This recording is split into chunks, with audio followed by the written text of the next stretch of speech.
Hello friends, मैं हूं अजीज शेख। आप देख रहे हैं movie stock movie explain channel, जिस पर आज मैं एक्सप्लेन करने वाला हूं नेटफ्लिक्स की सीरीज कर्स की पूरी एंडिंग को। पहले इसके पहले कर्स के 2 रिकैप वीडियो, जिसमें मैंने कर्स की पूरी स्टोरीज को काफी शॉर्ट में कवर कर उस वीडियो में कंप्लीट कर दिया है। तो आप पहले जाकर उस वीडियो को देख लीजिए, क्योंकि ये वीडियो आपको बिना सीरीज देखे बिल्कुल भी समझ नहीं आने वाला। क्योंकि इस वीडियो में मैं ऑब्वियसली एंडिंग के साथ साथ कैरेक्टर्स की कुछ डिटेल्स की भी बात करने वाला हूँ, क्योंकि सीरीज में काफी सारे कैरेक्टर्स ऐसी भी है जिन्हें हिस्ट्री में किंग आर्थर के साथ जोड़ा जाता है। और कर्स की सीरीज में भी उन सभी कैरेक्टर्स दिखाया गया है, लेकिन सभी की जर्नी बहुत ही अलग थी और उन सभी का मकसद भी। लेकिन इसके सीजन 1 के एंड में एक तरीके से ये हिंट दे दिया गया कि ये सारे के सारे कैरेक्टर्स आर्थर के इस यूनिवर्स में फ्यूचर में डेफिनेटली एक साथ होंगे। लेकिन इन सब के बीच अगर आपके दिमाग में सबसे बड़ा क्वेश्चन कोई निकल कर आता है तो वो है निम्बे की डेथ, जो इसके फाइनल एपिसोड के एंड में दिखाई गई, जहाँ पर हमने निम्बे को सिस्टर आइरिस के हाथों मरते हुए देखा। और सिस्टर आइरिस अब एक अच्छी पोजीशन पर भी पहुंच गई है, यानी सीजन 2 की विलेन। तो चलिए अब इन सभी की सभी डिटेल्स पर बात करते हैं और ये पता लगाते हैं कि कर्स के सीजन 2 में हमें एक्चुअल में क्या दिखाया जा सकता है और निम्बे के साथ सीजन 2 में क्या होगा। क्योंकि एक तरीके से निम्बे का दूसरा नाम लेडी ऑफ द लेक भी है और सीजन के एंड में उसकी डेथ दिखाकर निम्बे को बिल्कुल ही सही जगह पर पहुंचा दिया गया है, जिससे कि उसके नाम के साथ लेडी ऑफ द लेक काफी अच्छी तरीके से जुड़ सकता है। तो अब यहाँ से आगे बढ़ने के लिए एक मेजर स्पॉइलर वार्निंग तो बनती ही है, क्योंकि ऑब्वियसली सीजन 2 से लेकर कैरेक्टर्स की सारी डिटेल मैं इस वीडियो में पूरी तरीके से रिवील करने वाला हूँ। लेकिन आगे बढ़ने से पहले एक छोटी सी रिक्वेस्ट, चैनल को सब्सक्राइब, वीडियो को लाइक और शेयर करने की।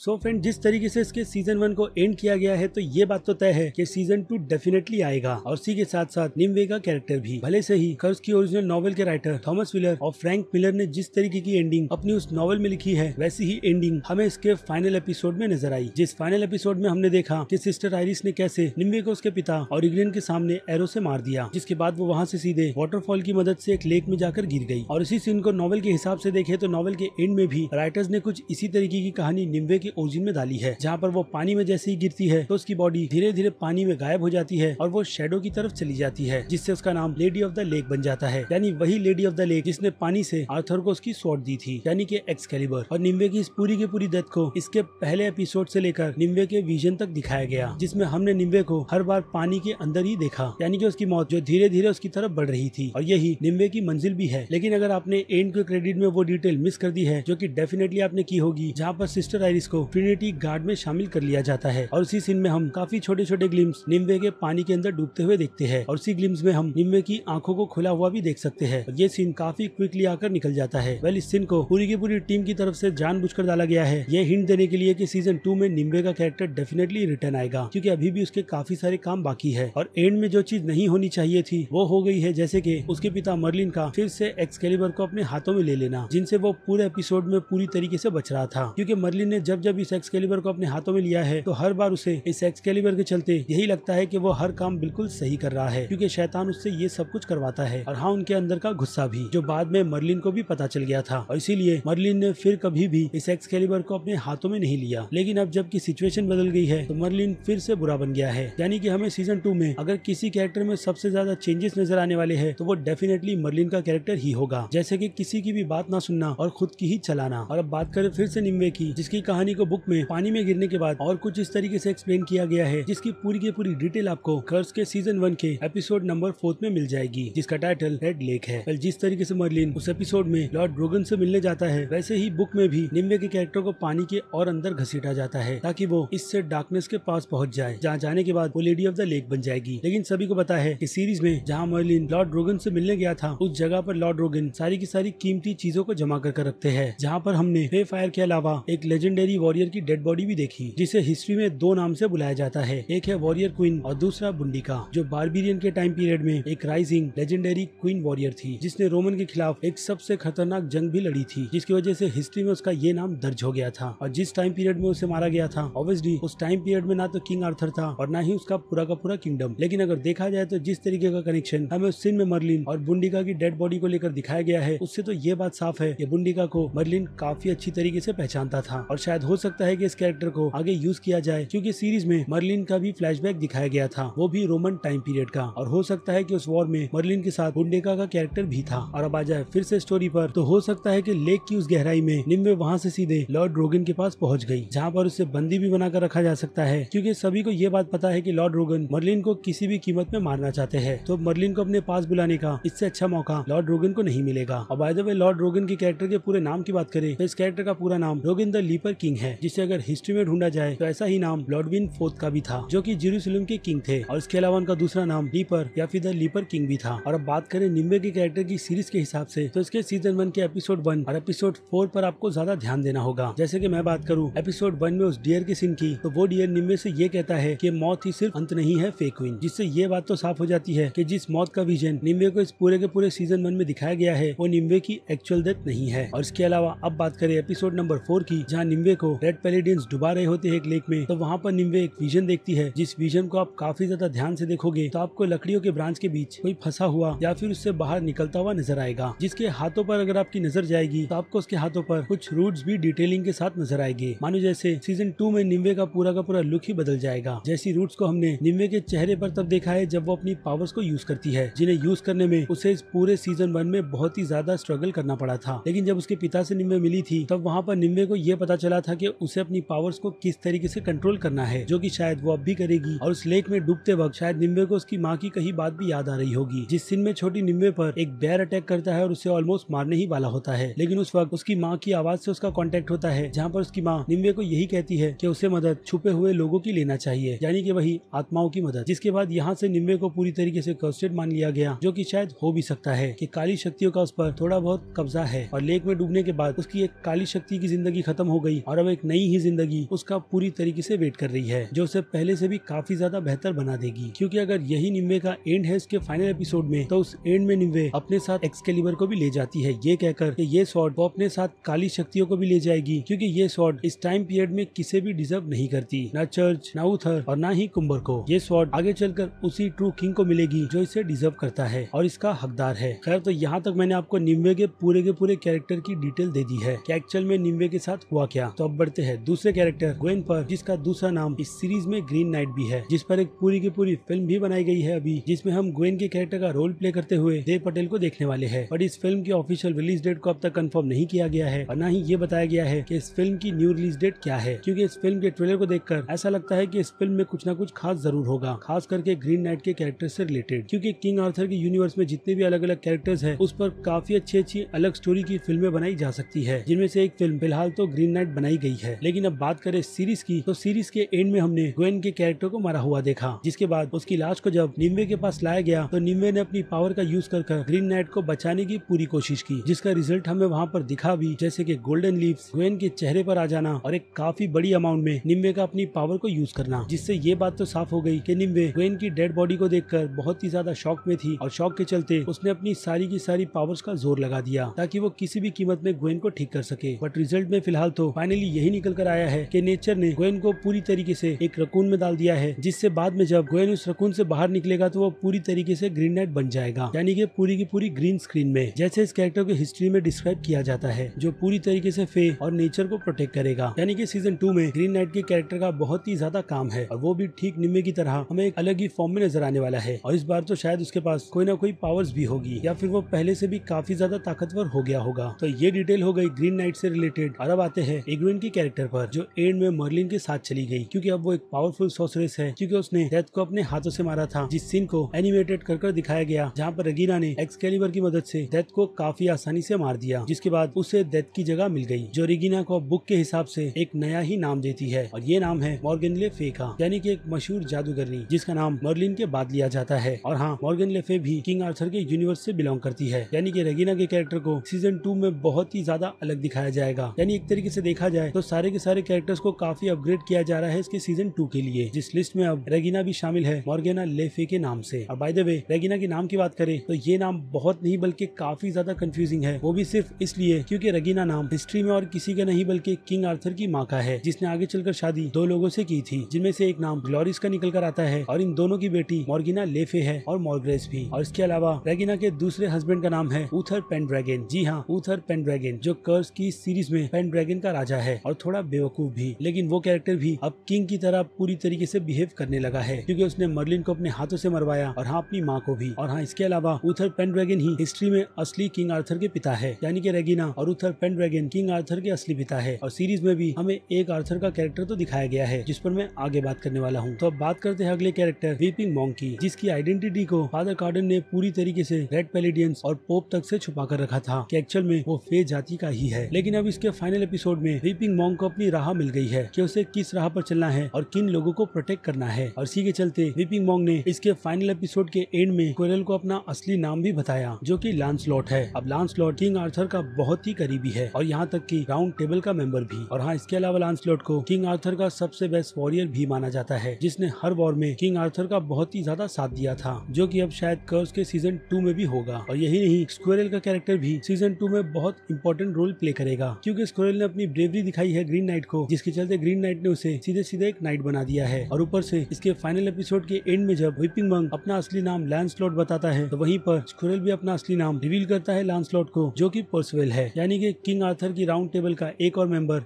काफी यंग छोटा मेंबर, जो किंग आर्थर के उस राउंड टेबल में काफी कम एज में शामिल हुआ था। और हाँ पर्सवेल भी किंग आर्थर का बहुत ही ज्यादा करीबी था और अगेन एक ग्रेट वॉरियर, जिसे शायद सीजन 2 में ट्रेनिंग ऑब्वियसली लांसलॉट ही देगा, जिसके बाद वो आगे चलकर एक अच्छा फाइटर और रहमदिल वॉरियर बनेगा। और सीजन 2 के लिए विलेन्स की बात करें तो सिस्टर आयरिस और मर्लिन मेरे हिसाब से फिलहाल तो अभी विलेन के ऑप्शन में है, और हाँ लॉर्ड ग्वेन भी। तो मैंने सारे के सारे कैरेक्टर्स को सीधे सीधे किंग आर्थर से कनेक्ट कर दिया है, और हाँ उसके राउंड टेबल से भी। लेकिन फिलहाल तो सीरीज में सबसे बड़ी कंफ्यूजन है किंग आर्थर कि एक्चुअल में रिवन टीलर का कैरेक्टर ही इस सीरीज में आगे चलकर किंग आर्थर बनेगा या फिर कोई और, क्योंकि ये सीरीज पूरी तरीके से फिक्शन ही लिखी गई है, जो कि इसकी नॉवेल के प्लॉट पर ही चल रही है। तो हो सकता है कि उसमें काफी सारे चेंजेस किए गए हो, क्योंकि सीरीज और नॉवेल में कहानी के हिसाब से बहुत सारे चेंजेस भी है, और जी हाँ डायलॉग्स के हिसाब से भी, खास करके आर्थर और रेड स्पीयर का एंड में मिलना, यानी कि वही बैटल जिस बैटल में रेड स्पीयर अपनी पूरी की पूरी आर्मी लेकर आर्थर की मदद करने के लिए आ जाती है, और हाँ कंबर यानी कि आइस किंग की बेटी को भी मारने के लिए, जिन दोनों की वो खून की प्यासी है। लेकिन वहाँ पर आर्थर आइस किंग की बेटी को मारकर रेड स्पीयर की जान बचाता है, और रेड स्पीयर जाकर अपना इंट्रोडक्शन जब आर्थर को देती है तो वो वहाँ पर अपना नाम रेड स्पीयर नहीं बल्कि अपना असली नाम बताती है, जो कि स्पॉइलर फिलहाल तो इसके सीजन 1 में बताया नहीं गया, और ये असली नाम है ग्रुना वेयर्स का। अब इस नाम से अगर आपको हिस्ट्री में कुछ चीज याद नहीं आ रही तो मैं आपको याद दिला दूं कि ये नाम एक्चुअल में किंग आर्थर की असली क्वीन यानी कि उसकी वाइफ का है। यानी देखा जाए तो मेरे हिसाब से इस सीरीज में फिलहाल तो रीवन का कैरेक्टर ही आगे चलकर असली किंग आर्थर बनेगा, और उसकी क्वीन और कोई नहीं बल्कि ग्रुना वेयर बनेगी। और अगर आप निम्वे के कैरेक्टर के बारे में सोच रहे हो तो जैसे कि मैंने कहा, निम्वे लेडी ऑफ द लेक है, यानी कि उसकी डेस्टिनी उसे लेक तक लाकर पूरी तरीके से खत्म करेगी, ना कि आर्थर के करीब रखकर उसे इसकी क्वीन बनाएगी। और हाँ एक और ट्विस्ट की बात करूँ तो लांसलॉट और ग्वेन का भी चक्कर चला था, जो कि हिस्ट्री में लिखा हुआ है, लेकिन इन दोनों की लव स्टोरी किसी भी एंड तक नहीं पहुंच पाई थी, जिसे आप हमारी अधूरी कहानी भी कह सकते हो। तो यहाँ पर कर्स के सीजन 1 में जितने भी कैरेक्टर्स दिखाए गए हैं उनकी सारी की सारी स्टोरी मैंने आपके सामने रिवील कर दी है। और अब आखिर में बात करते हैं किंग आर्थर के राउंड टेबल के बारे में कि ये राउंड टेबल है क्या और बार बार मैं इसका नाम क्यों ले रहा हूँ। वेल राउंड टेबल को किंग आर्थर ने इसलिए बनाया था कि वो उस राउंड टेबल में काफी ईमानदार यानी कि उनके खास लोगों को ही शामिल करे, जो किंग आर्थर के कहने पर अपनी जान भी दे सकते थे और एक हिसाब से जान ले भी सकते थे। और इसके अलावा इस राउंड टेबल को इंसाफ की रक्षा करने के लिए बनाया गया था, जिसमें सभी मेंबर्स ने बैठकर यही कसम ली थी कि वो लोग इंसाफ का साथ कभी भी नहीं छोड़ेंगे। और अगर इसे सिंपली तरीके से मैं डिस्क्राइब करूं आज के मॉडर्न वर्ल्ड में, तो किंग आर्थर ने अपने उस जमाने में पूरी की पूरी अवेंजर्स की एक टीम बनाई थी, जिस टीम का नाम उस जमाने में राउंड टेबल के नाम से जाना जाता है। और इस राउंड टेबल के टोटल मेंबर्स की गिनती की बात करें तो इस राउंड टेबल में टोटल 13 मेंबर्स थे, और इनके नीचे 25 नाइट्स और 150 और लोग थे, जिनकी गिनती इतनी ज्यादा नहीं होती जितना ज्यादा नाम राउंड टेबल के उन मेन मेंबर्स का निकल कर आता है। वेल तो अब आई होप मैंने कर्स के पूरे यूनिवर्स को कैरेक्टर्स के हिसाब से बहुत अच्छी तरीके से आपके लिए एक्सप्लेन कर दिया है। इसलिए अब खत्म करते हैं वीडियो को यहीं पर। आपकी क्या राय है इन सभी की सभी कर्स की डिटेल्स को लेकर, उस बारे में मुझे कमेंट कर जरूर बताइएगा कि आपके हिसाब से नेटफ्लिक्स के कर्स के सीजन 2 में आप किस कैरेक्टर के लिए सबसे ज्यादा एक्साइटेड हो। और इसके अलावा अगर आपको मेरी ये मेहनत जरा सी भी पसंद आई है तो डेफिनेटली मेरे इस वीडियो को लाइक करना तो बिल्कुल भी मत भूलिएगा, क्योंकि ऐसी वीडियोस बनाने में सच में बहुत ही ज्यादा मेहनत लगती है, जो कि मैंने भी की है, इसलिए लाइक तो बनता ही है। तो चलिए अब खत्म करते हैं वीडियो को यहीं पर। मैं हूँ अजीज शेख, आप देख रहे थे movie stock movie explain channel, जिसे अगर आपने अभी तक सब्सक्राइब नहीं किया तो सब्सक्राइब कर लीजिए और बगल में बने हुए इस बेल आइकन के साथ साथ नोटिफिकेशन को ऑल पर क्लिक कर दीजिएगा। इससे होगा ये कि मैं अपने चैनल पर जब भी कोई नई वीडियो अपलोड करूंगा आपको उसकी नोटिफिकेशन सबसे पहले मिलेगी। इसलिए चैनल को सब्सक्राइब, वीडियो को लाइक और शेयर करना तो बिल्कुल भी मत भूलिएगा। और अब मुलाकात होगी आपसे फिर से किसी और फिल्म या फिर सीरीज के एक्सप्लेनेशन में,